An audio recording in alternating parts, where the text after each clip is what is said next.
नमस्कार, मी स्मिता. आवडलेलं पान या सदरामध्ये आपलं मनापासून स्वागत. चिंतनमाला सिरीजमधला दुसरा लेख आपण वाचणार आहोत, साधनेच्या मार्गावरून चालताना. लेखक डॉक्टर संतोष खेडलेकर.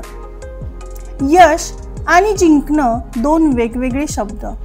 म्हटलं तर एकच अर्थाकडे जाणारे, पण जरा खोलात जाऊन विचार केला तर यश आणि जिंकणं यात सूक्ष्म फरक करता येऊ शकतो.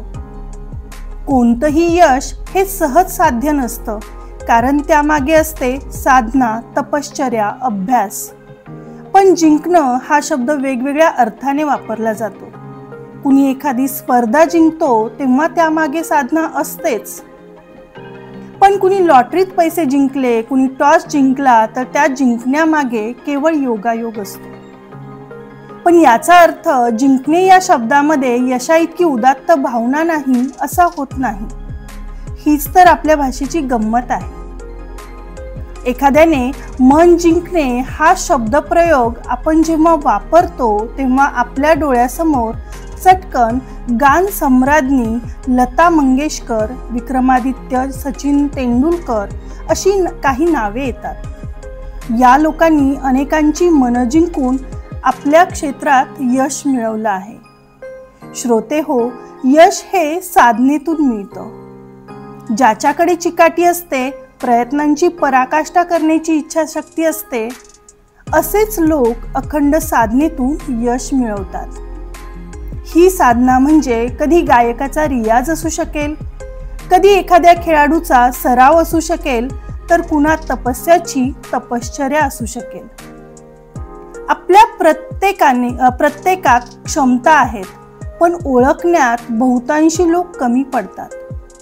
आपल्यात क्षमता असल्याचे काहींच्या लक्षातही येतं, पण त्यांची इच्छाशक्ती कमी पडते आणि आळस नावाच्या स्वनिर्मित मोहसागरात ते वाहवत जातात.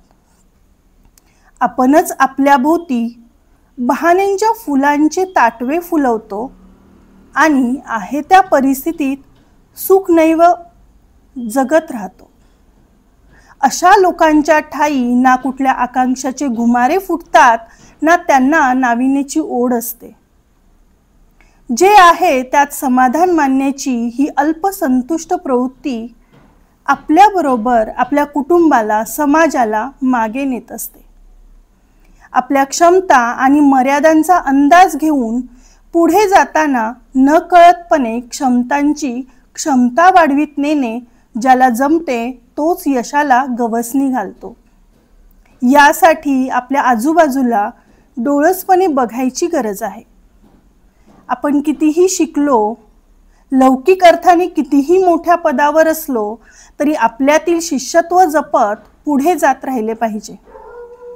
आपण कुठेही असलो तरी त्या ठिकाणाला पायथा मानलं तरच आपल्याला नवनवीन शिखरे साथ घालतील. म्हणून आपल्यातील विद्यार्थीपण, आपल्यातील शिष्यत्व सतत जपणं ही सुद्धा एक साधनाच आहे. साधना करण्यासाठी साधक व्हावं लागतं. हे साधक होणं म्हणजे साधनेच्या कृतीशी एकरूप होणं असतं. ही साधना म्हणजे तुमचा शिक्षणातला अभ्यास असेल. तुम्ही जर नोकरी किंवा व्यवसाय करीत असाल तर तिथली कामे असतील. तुम्ही शिक्षक असाल तर तुमची शिकवणी असेल. पण असंही म्हणतात की जिथे साधना असते तिथे साध्य असते. मग नोकरी, व्यवसायाचे साध्य काय? अभ्यासाचे साध्य काय? शिकवण्याचे साध्य काय? कारण साधना करताना साध्य नावाचा उंबरठा ओलांडण्याची प्रत्येकाचीच इच्छा असते. श्रोते हो, प्रत्येकाचे साध्य हे वेगवेगळे असते. जितक्या व्यक्ती तितक्या प्रवृत्ती असं म्हणतात. शिक्षकाची नोकरी करताना एखाद्याचे एकमेव साध्य त्यातून मिळणारा पगार हेच असू शकते. एखाद्या शिक्षकाच्या बाबतीत एकाहून अधिक साध्य असतील. शिक्षकाची नोकरी करताना मिळणारा पगार हे त्याच्या साध्यातील एक भाग नक्कीच असेल. शिक्षकाची नोकरी करताना एक नवी पिढी घडवण्याचे समाधान हे देखील एखाद्यासाठी साध्य असेल. एखाद्यासाठी पगार, समाधान याबरोबरच रोज नवनवीन गोष्टी शिकवताना आपण स्वतःही शिकत जातो हे देखील साध्य असू शकेल. श्रोते हो, म्हणूनच एक गोष्ट सांगावी वाटते, साधनेचा प्रवास हा कधीही एका साध्यापाशी थांबलेला नसावा.